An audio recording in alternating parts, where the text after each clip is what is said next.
and I'm from the Galewood, Austin area, and I'm an 80s baby. And it's pretty cool being an 80s baby. I feel like we're a bridge between so many other generations, from the people who came before us to the children of the 90s and early 2000s, right? I feel like we're like that bridge to um, The old school whoopings, double dutch, playing outside yes. to the kids now. I like to say that we're the indigo children. Yeah. Yeah. Yes, we are the indigo children, and something special about us all. And we do have that knowledge and wisdoms from our grandparents, or our parents, in regards to just the old way of doing things, but also still have that spark of knowing we got to be innovators. We are absolutely innovators. We're strategizers. We are artists. We're creative. Yes, And we are trailblazers. absolutely. Cheers to that for sure. Mhm. So how did you get into being a self love coach?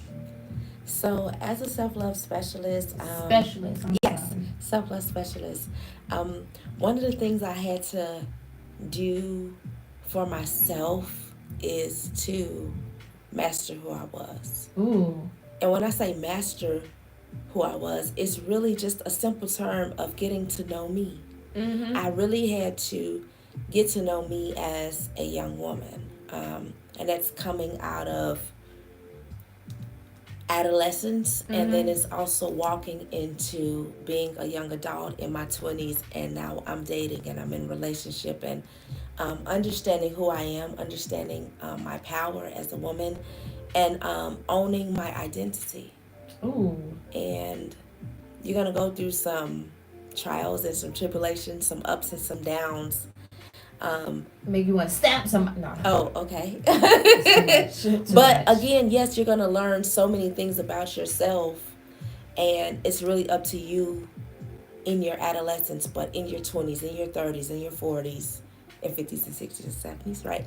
But it's really up to you to take those moments to learn who you are. Which is very important. It's about um, understanding your reality, what that is today, Mm-hmm. right? Um, right before 2024, we're just weeks away Truly, before weeks away. 2024, but really days away. And every time it's a new year, we want to know who we are, where we're going, what we're Mm-hmm. doing. We want to set out all of these great plans and resolutions, and then we forget about it 15 days later because we didn't plan how we were Properly. going to execute Mm-hmm. this plan.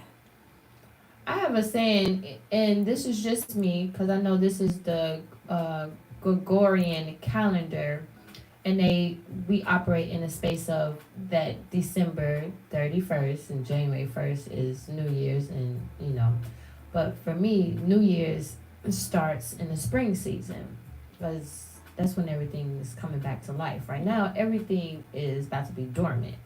There's trees, the leaves are falling or they already fell, so it's about to get really cold outside. So there's not much life really happening on Earth. So the New Year's for me has always been in the spring season when people really should be focusing on that new self. But that's just me. I know there are other people out there that live by that as well to a certain degree, or just have that understanding. Um, when you really look at harvest season and nature and spring, that's when everything comes back to life. Is spring season, so that's my true New Year's. But I digress. But with that, I just wanted to ask or pose the question of why is it important for a woman to have take time for self care?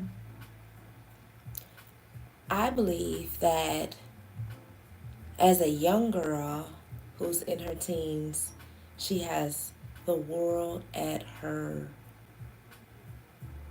feet. Altar.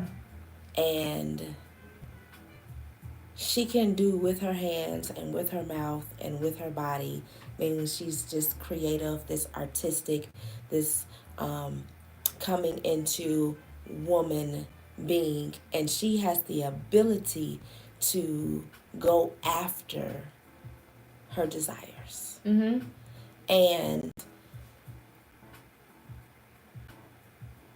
her decisions ultimately affect her future. Yes, they do.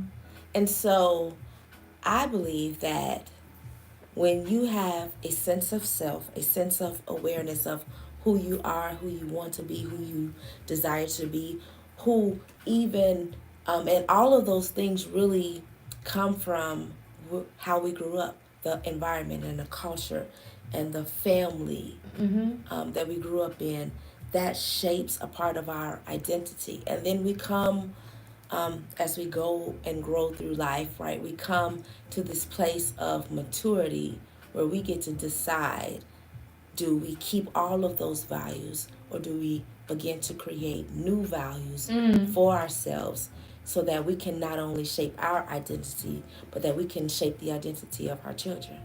Yes, I love that. Um, and it brought up when you said culture, because right now, and I'm sorry for your listeners, but right now it's the stripper and hoe culture right now in the music that that's being produced and pushed out right now.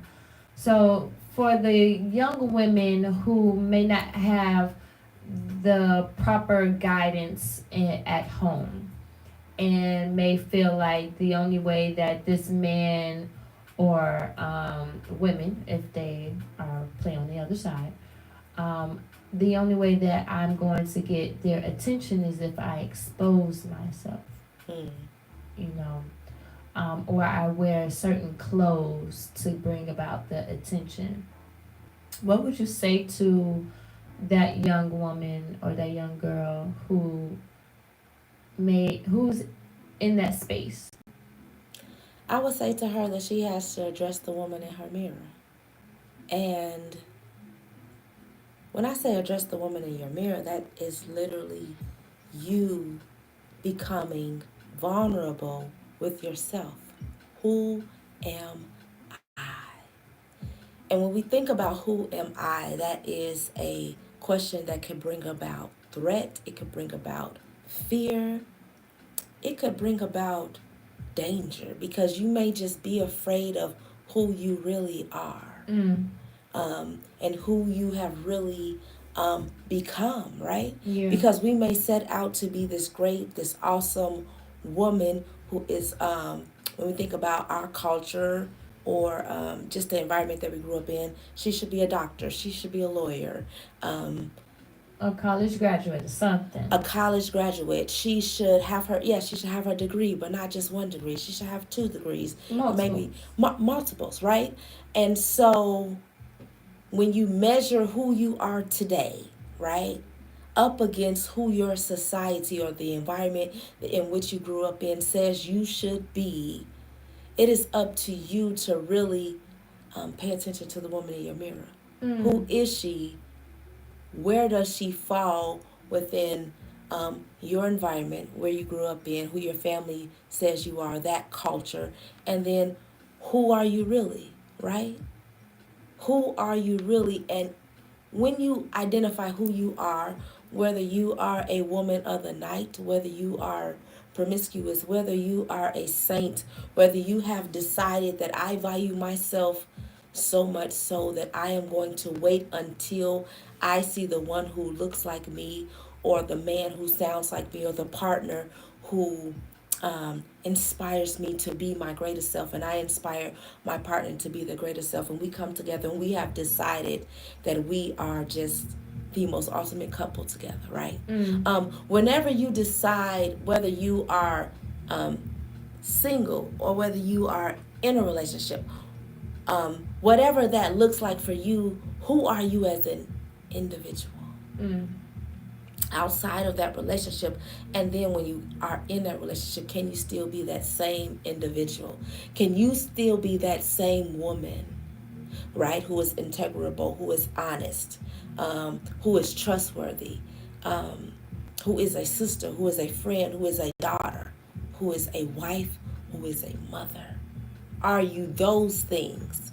Or do you just hold those titles and not really step into authority of that position? Ooh, Because when we think about self awareness and who I am, you are, yes, a product of your mother, but if you don't identify with everything that your mother does, then you have to step outside of her and step outside of your grandmother because she is a product of your grandmother. Step outside of your aunts and your sisters and decide to go after some type of womanhood that identifies with who you are. That is growth. That is maturity. That is continued movement forward. And that is going after you to master you because you are worthy, because you now value the woman who you are, and not only the woman who is in your mirror, but the woman who you are becoming, the woman who you aspire to be. that was so powerful. Don't get me emotional over here now. Yeah, that right there was just very powerful. Everything that you said, because all of those things are very important. Who are you? Who are you becoming? Are you just going with the flow and following the norms because everyone else is doing it? Or are you stepping out and being your authentic self? Yeah. And I think that comes with research of self, right? We research and we scroll all day long and we see a video and we watch it for 10 or 15 seconds and we're like, oh my God, they're amazing. I'm going to go and follow them. Mm-hmm. And when we do that self assessment and that self awareness, we pay attention to what we're watching, what we're listening to, who we are listening to. Because it is something inside of us that is identifying with something inside of that person. Mm-hmm. And when you have growth and when you have maturity, there is something inside of you that begins to repel those things that no longer attach themselves to you, that you are no longer in alignment with. Mm. And when you pay attention to that and you begin to remove those things and those people from your life, and it's not gonna be easy. Nope. Ain't no cakewalk. It ain't gonna be a piece of cupcake. No ice cream and cake. It's gonna be all vegetables. It's gonna be turmeric. Turn all your food orange. It's gonna be ginger, making your breath stink, but you're gonna poop real good. Um, you know, but it's gonna be the things that you need so that you can be your best self. Mm. Because nobody loves operating as um, inauthentic or not their best selves or at their worst selves. Nobody loves that. And the people that glorify that, they're not for you. I love it. So, just to take it back just a little bit, I know that I posed the question, but tell us a little bit more of how you got into your consulting business and teaching women about self care and providing your services. Absolutely. I have I wrote my first book in 2016 called Decisions. Where's your book? I have it. We gotta see. They gotta see the book. So I have it and you can order it online. Nice. I don't have a physical copy with me. Okay. However, so I wrote my first book, Decisions, and it started off as a love story, and it's about a couple, a pair, who have fallen in love, right? And they are physically attracted to each other, and then they become mentally and emotionally attracted to each other. But one of the things that each individual missed in this fictional story between Macy and Smoke is they missed who they were. They did not know who they were, but they expected the other person to help them figure it out, or they expected the other person to fix the parts of them that were wrong. Ooh. So when we think about me as the self-love specialist, Chantelle Branch, I am a survivor of domestic violence. Right here on the west side of Chicago, I remember waking up or never really sleeping and escaping at like the crack of dawn. And I just always remember that because I was on a hunt for my keys and I just needed to get the keys to my car because the night was so bad. It was so physically violent that I just needed to get out and break away and just run for my life. And I remember grabbing the keys and just bolting for the door. But I wasn't quiet enough, I wasn't fast enough, but I was quick enough to get out of that door, run down the stairs, run to my car on Central Avenue, jump in my car, and like fight to just get away because he was on my tail and he was chasing me and he was so fast. But it was like when your adrenaline is rushing and when you are scared for your life, there is nothing and nobody that can stop you from running. Nope. Not at They all. not gonna stop you because it's like you get a supernatural strength. It's like the Holy Spirit just take over you, and you just start running, and and I remember just running all that day to the point that I left from Central and North Avenue, and I was all the way on Central Park and like Lake Street. Child, you was gone. I was gone. To the point that I remember him um, literally running out the house with my baby in his hand, and he put her in the front seat, and it was just like so crazy that he like chased me around that corner, and then because I didn't, okay, so like when I ran down the stairs, I made it to my car, but I couldn't drive away in my car because he was so fast. And so I just said, forget it. And I just bolted out of my car and I ran around the corner. And I remember being in front of this apartment building and like him and my baby was in the front seat of my car. And then he get out of my car and he like chasing me. And I'm like, dang, man, there's Where the baby at? Still in the the car. baby is in the front seat of the car, no seatbelt, no car seat, and he's chasing me. And I never forget. And I'm just like trying to talk to him. I'm trying to be cool. I'm trying to be calm. But at the same time, I'm like, I just need to maybe get to my car because he done caught me and I know I'm not going to outrun him. And so somehow I get to my car. I outrun him just like I'm talking to him. And I'm like talking him down, like, yep, I'm gonna go with you. I'm gonna go on and get in the car. I'm gonna be good. I'm gonna do what you say. And so somehow I just hear something just say run. And I run and I bolt to my car and I slam the car door. And the car was still running because he kept the keys in the car because the baby was in the car. It's about 6 in the morning. The sun is coming up. And he done turned down a one-way street to chase me.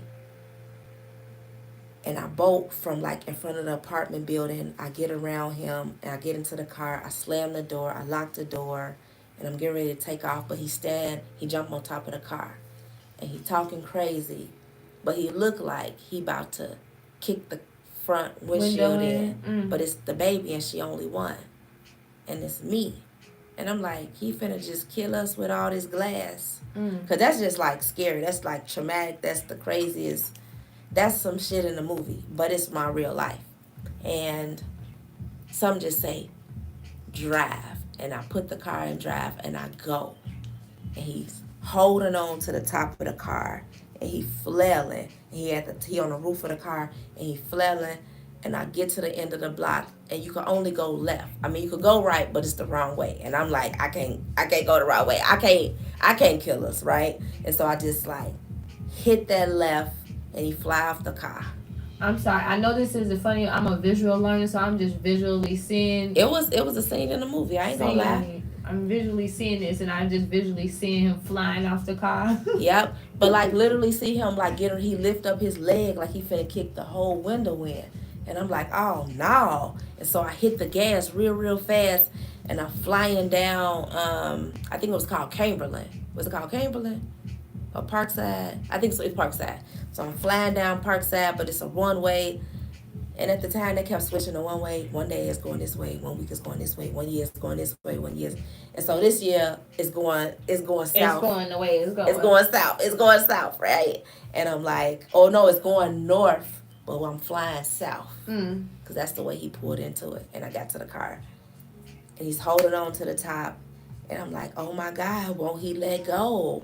And I'm just hitting it as hard as I can. I get to the corner. I gotta make a left because that's the way the side and it's the side street. Mm. And he fly off. And I just keep going, and I go all the way to one of my sister's house on like Lake Street and Central Park.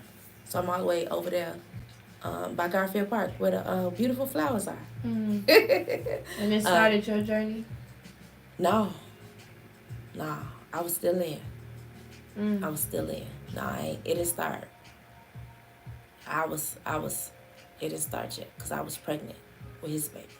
It didn't start yet. It didn't start till later, till like the next summer. So that was the summer before. That was the next summer. The next summer was when I left.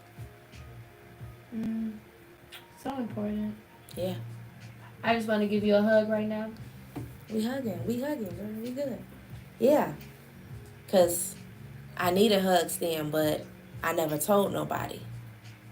And when you don't tell nobody and you keep yourself isolated and you think you good and you trying to hold it all together for everybody because in your community and your culture, they look at you funny and they judge you and they say, girl, you stupid or you dumb and girl, you should just leave. But when you caught up in the cycle, It ain't always that easy. it is not easy at all. Trust me, I know. Yeah, it's hard. And you need support to get out. You can't just get out. Because if you could just get out, you would just like wake up and leave. You'll never go back. Yeah. Yeah, but lives get entangled with each other, and I need you to go pick up so and so because I'm at work, and you know how that goes. Yeah. Life be life. Yeah. All right, so your journey started after, and I'm glad you were able to get away. Yeah. What would you tell a young woman right now who may be in a similar situation? I would just let her know that she is not alone. There are agencies across this nation with women who look like you, who sound like you, who have already journeyed through what you're journeying through.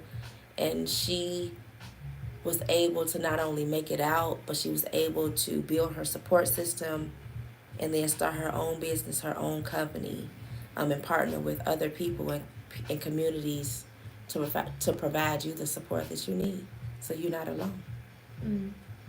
And let the world know, because we are streaming live right now.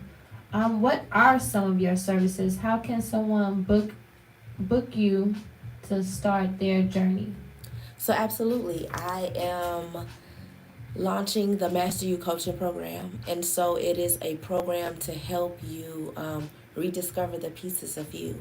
Ooh. It is for the woman who has come out of abuse, domestic violence, or she is just an executive woman who has built her career.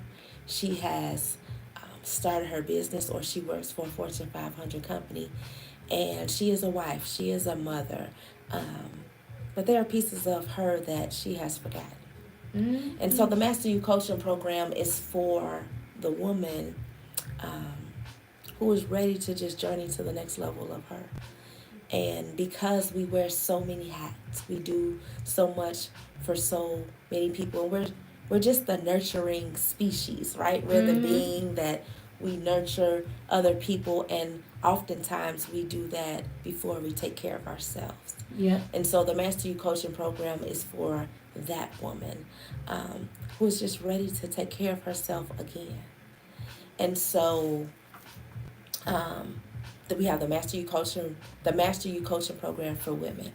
In addition, we have the Teen Mentorship Program that we host in Chicago Public High Schools. We host in Chicago high schools, so not just Chicago Public, but we host it in high schools around the Chicagoland metropolitan area and the nation. And so We teach healthy relationships. We teach about boundaries, consent, and we teach about the realness of relationships. And we help our youth and our elementary, middle school students understand healthy relationships. Why is it important?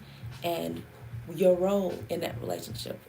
And in addition to that, we love to host events for women to teach them about self care and the practices of self love.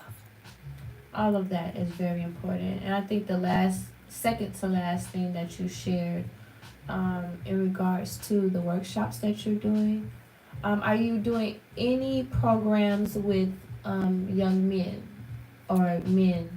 Is it all just your focus is just all women? So, with our teen mentorship programs, we go into the high schools and we have taught we teach all grades, so seniors through freshmen.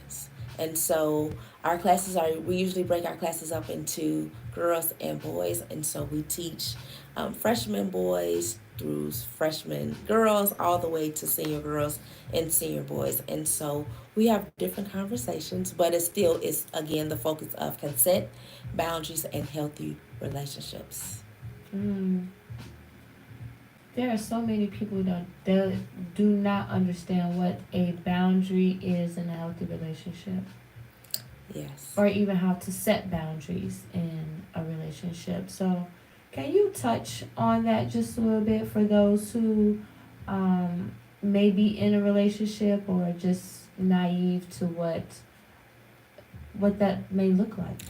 Absolutely. I remember when I was living in a shelter and I'm now out of that relationship, and I had to, and the way for me to break away is to break away to a women's domestic violence shelter. And so one of the things that, well, a lot of times in the group therapy sessions that we met every Tuesday, and we had group therapy, so it would be all the women in the shelter, and we would gather around a big table, and we would have different topics that we would have discussions about. And I describe a boundary as protecting your peace. It's just one of the things that you need to protect your peace. And you could look at them as rules, but I like to look at a boundary as a gate, right? So you have your house, and picture outside of your house is a fence.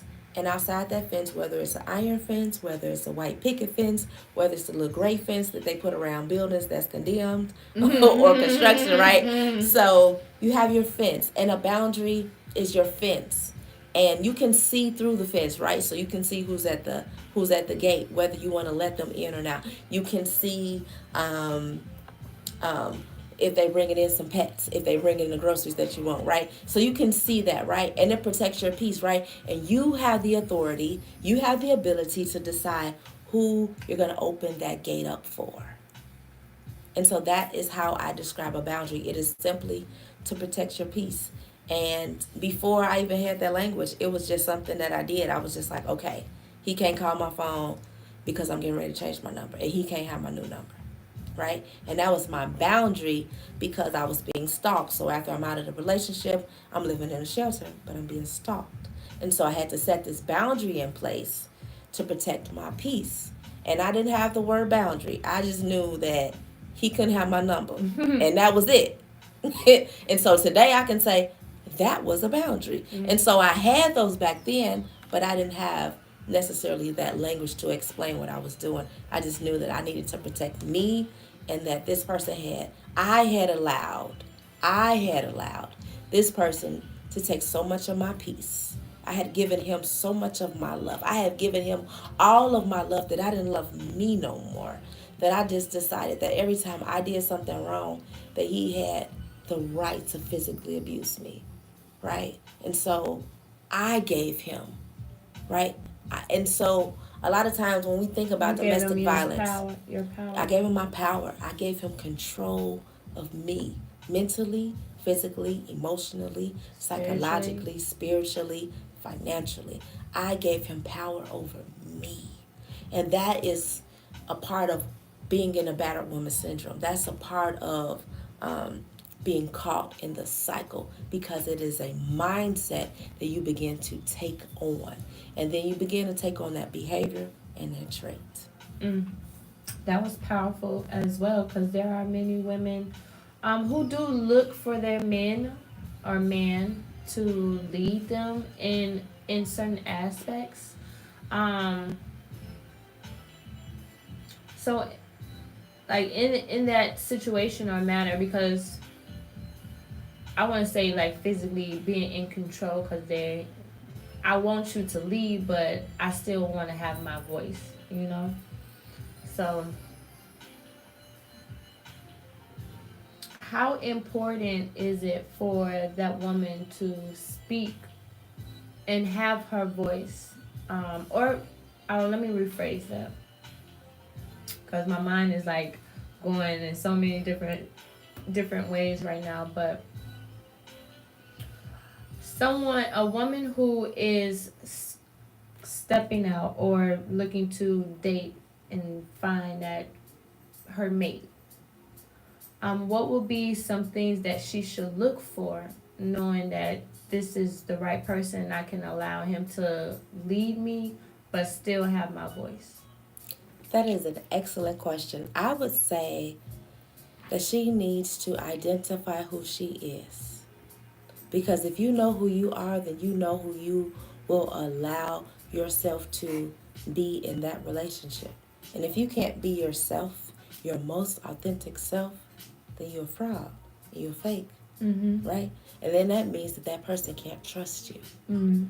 And so you have to get to a point where you trust yourself, right? So for me, coming out of that relationship and meeting my husband, I had to get to a place where I trusted me, that I was going to make the best decision for me. Mm-hmm. And one of those things for me was never allowing someone to physically abuse me. But before it's physical abuse, it's always that emotional abuse. Or verbal. It's that verbal abuse. And so the signs are there. And so for me, it was making sure that I knew all the signs, what they were. And so my next relationship, like I was waiting on my husband, like, mm-mm.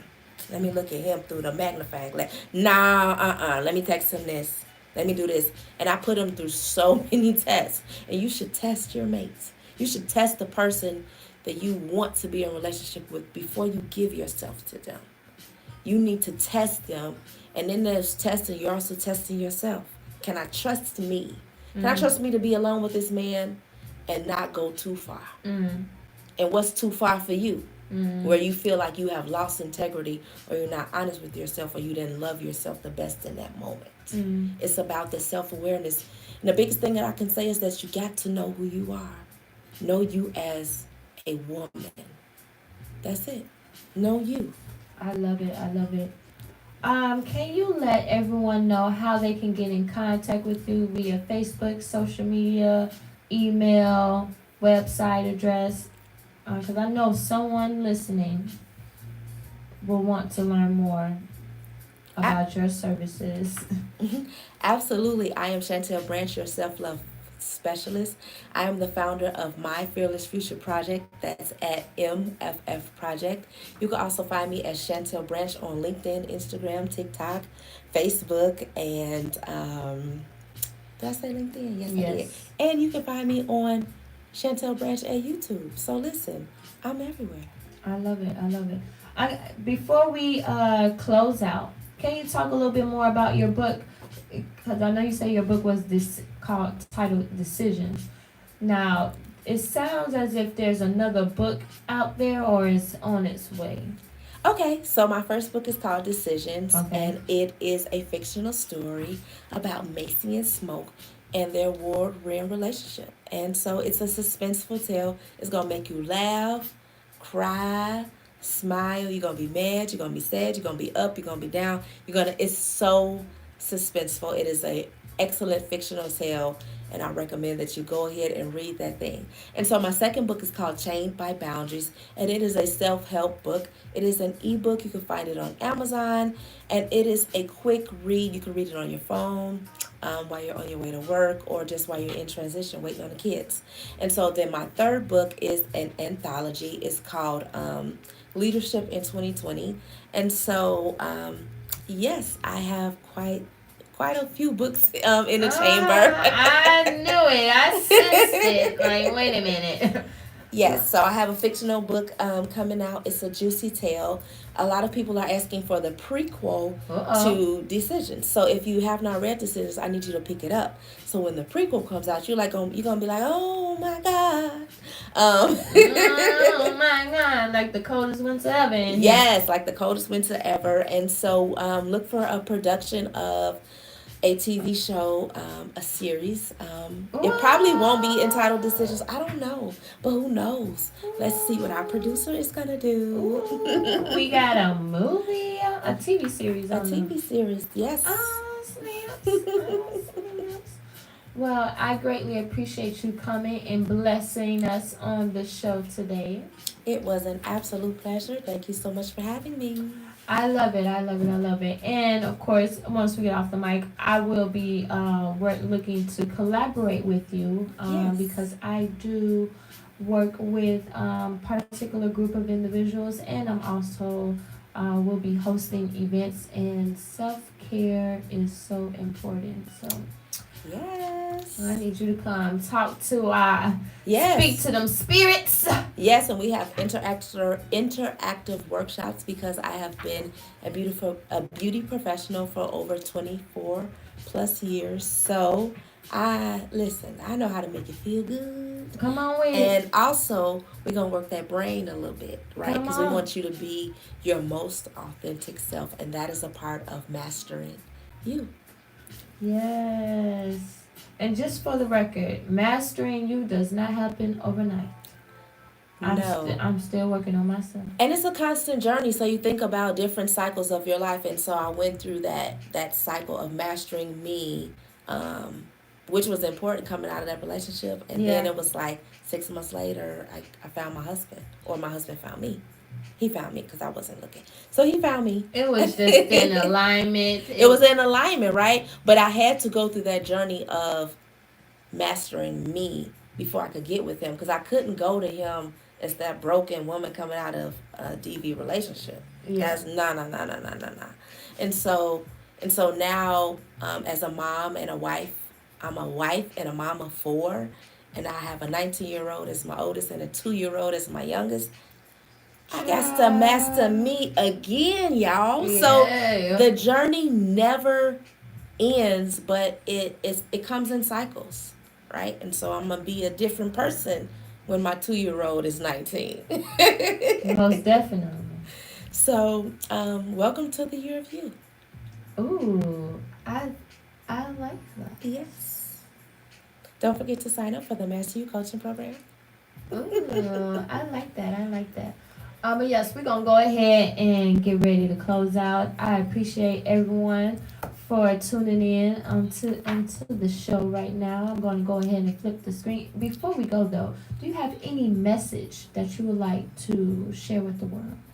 I would say that as you are entering into 2024 and you are walking in 2024, that you walk in assuredness, and your assuredness is because you are self-aware, that you have a sense of identity, and that you know who you are or who you should become. So Mm, go after it because this is the year of you. I love it. I love it. All right. So with that being said, this is the year of you. It is your girl Chrissy, the Heartbeat. And we're about to get ready to close out. Thank you for tuning in.